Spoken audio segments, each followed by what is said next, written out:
As in the case of the recently popularized Danish word hygge, there is no simple, direct translation into English for the Japanese word ikigai. However, roughly speaking, the two are opposites. Whereas hygge is the art of doing nothing, ikigai is the art of doing something. To be more precise, the art of being happy while being busy. As Spanish writers Héctor García and Francesc Miralles discovered after spending some time in Ogimi, a rural town on the north end of the Okinawa island, ikigai may also entail something more, the art of living a long and peaceful life. The purpose of their short but enlightening book titled Ikigai is to share their learnings from their time in Japan and bring you the secrets of the country's blissful centenarians. So get ready for some age-old wisdom from the land of the rising sun and prepare to acquire a few necessary tools to find your own Ikigai. Ikigai, the reason for being. A French philosopher might call it a raison d'etre, or a reason for being. The Japanese call it Ikigai and claim that everyone has one. They also claim that happiness can only be attained once one finds their Ikigai and embraces it. Whereas we in the West often fear what our destiny might bring us, the Japanese try to discover it and live in agreement with it. There is no point in resisting playing the role you were born for. Happiness is the inevitable corollary of playing it well. In Japanese, the word ikigai is made from the characters of two other words, life and to be worthwhile. However, it is usually translated into English as the happiness of always being busy. There is a reason for this. Living in accordance with your ikigai is never a passive endeavor. For the Japanese, purpose always requires participation and passion. Perhaps that's why there is no word in their language that means retire, in the sense of leaving the workforce for good. Loosely speaking, the Japanese never retire. They just skip between different purposes throughout life. To put it as bluntly as possible, ikigai is the reason one gets up in the morning. But it is also so much more, the bliss, the essence, the place where passion, mission, vocation, and profession intersect. In other words, one's ikigai is the middle ground between what one loves, what they're good at, what the world needs from them, and what can be paid for. It might also be the secret behind the extraordinary longevity of the Japanese, especially the inhabitants of the island of Okinawa, where there are 25 people over the age of 100 for every 100,000 inhabitants, far more than the global average. Only staying active will make you want to live 100 years, says an ancient Japanese proverb. Ikigai is all about staying active. From logotherapy to Ikigai. A century and a half ago, in one of his famous aphorisms, German philosopher Friedrich Nietzsche remarked that whoever has a why to live for can bear almost any how. During World War II, an Austrian psychiatrist by the name of Viktor Frankl observed the profound wisdom of Nietzsche's claim firsthand. During his time in Auschwitz, the largest and most notorious Nazi camp of the Holocaust, Frankl realized that it wasn't the strongest or the fittest that survived the inhumane torment and suffering. It was always, and without an exception, the ones who had a reason to, the ones who wanted to accomplish something outside the camp. In 1946, very soon after the liberation, Frankl published a highly influential little book titled Man's Search for Meaning. In it, in addition to describing his experiences at the Nazi camps in the 1940s, he also developed a new school of psychiatric treatment called logotherapy, after the Greek word for reason, logos. In Frankl's opinion, life has meaning under all circumstances, even the most miserable ones. Our main motivation to go on in life is our will to find this meaning. Put simply, according to logotherapy, living always means living for something. Neuroses and existential crises happen when one forgets their why. Frankl believed that the only duty a psychotherapist had was to help their patients find their reasons to live. The Japanese believe this is the duty every human being has for themselves. This is the essence of Ikigai. Ikigai is what allows you to look forward to the future, no matter how empty, frustrated, or anxious you feel in the moment. It is fundamentally what prevents you from committing suicide. Usually all of us have good reasons not to kill ourselves, but our daily obligations and commitments, coupled with other people's eternal expectations, either obscure them or drive us into forgetting them. That's why we feel despondent and desperate some of the time. We feel like we should be doing something other than what we are currently doing, but we don't have the time or the energy to discern that something, let alone act upon it. To paraphrase Australian cartoonist Michael Leunig, it's wrong to feel with the old Ecclesiastes from the Bible that all things lead to weariness. The very opposite is true. All no things lead to weariness. We are not worn out by the things we do, but by the things we don't do and should do. The good news is that once you find your Ikigai, your personal reason for being, it is only a matter of having the courage and making the effort to stay on the right path. From flow to Ikigai. In addition to Frankl's logotherapy, another popular Western concept related to Ikigai is the flow state. First described by its godfather and seminal theorist, Hungarian-American psychologist Mihaly Csikszentmihalyi, the flow state is the state in which people are so involved in an activity that nothing else seems to matter. The experience itself is so enjoyable that people will do it even at great cost for the sheer sake of doing it. When you are so lost in your work that you start disregarding your needs for food and sleep, then you're experiencing flow. There are many ways to find your Ikigai, but the flow state is where most pursuits begin.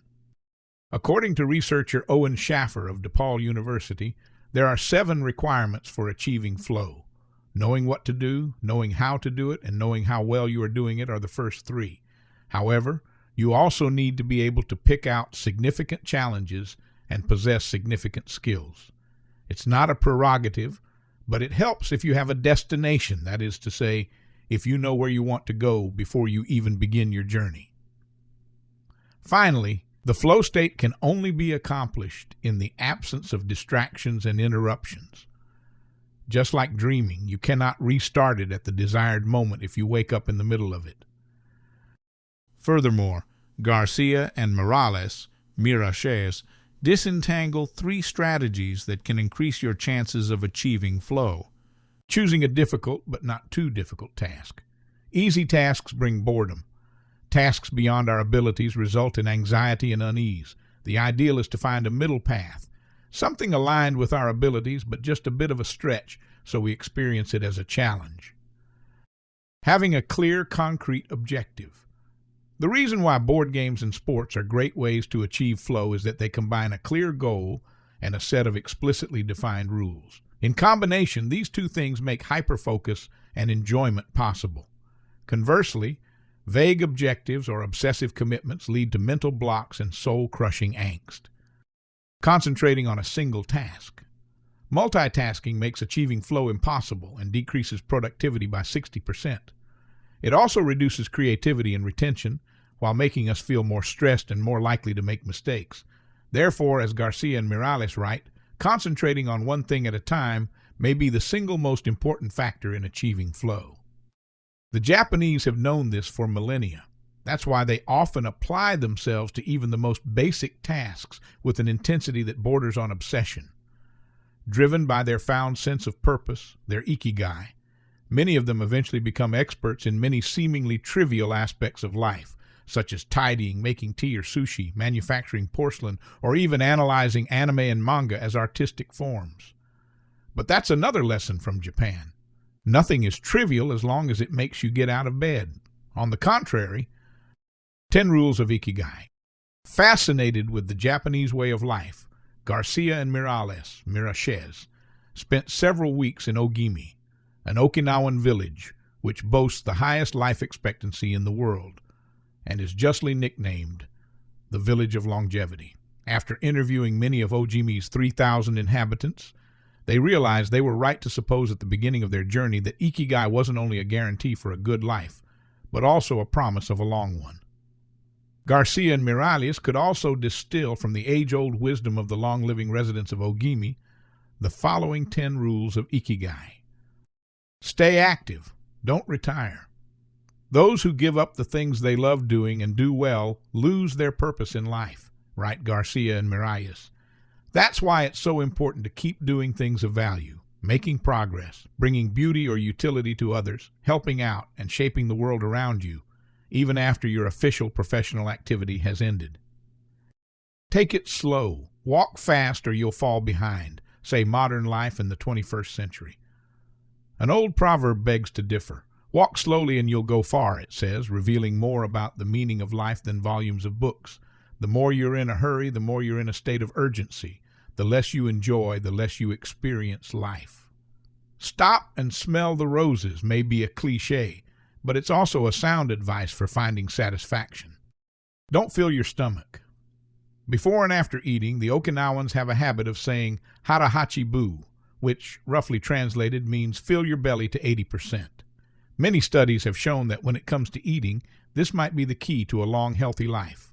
The extra side dish, the dessert, the snack, they all accelerate cellular oxidation, which ages you faster. Okinawans don't eat to feel full.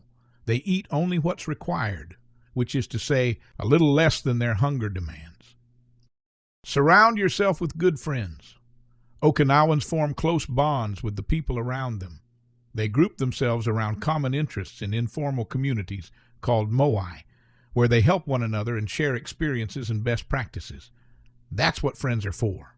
Try and have many good ones. Get in shape for your next birthday. A rolling stone, they say, gathers no moss. The same is true for the body. It won't run as long as it should if you don't maintain it. However, the Japanese differ from Westerners even when it comes to exercise. Whether through yoga, tai chi, qigong, or shiatsu, their exercises instill the physical aspect of working out with spiritual energy. Moreover, rather than being draining and dynamic, all of their exercises are gentle and calming. Smile. The secret to a long life is not to worry and to keep your heart young, said an Okinawan to Garcia and Miralles in one of the interviews. Open your heart to people with a nice smile on your face. If you smile and open your heart, your grandchildren and everyone else will want to see you. Indeed, they will. Reconnect with nature. Our ancestors didn't evolve between skyscrapers, in rowdy cities, and under gray skies. Maybe our descendants will one day get used to the sight, but for now the best way to recharge your batteries is to return to the natural world as often as possible. Give thanks. We spend so much time criticizing everything and everyone that we often forget to say thanks for the good things we have in our lives. And these are plenty.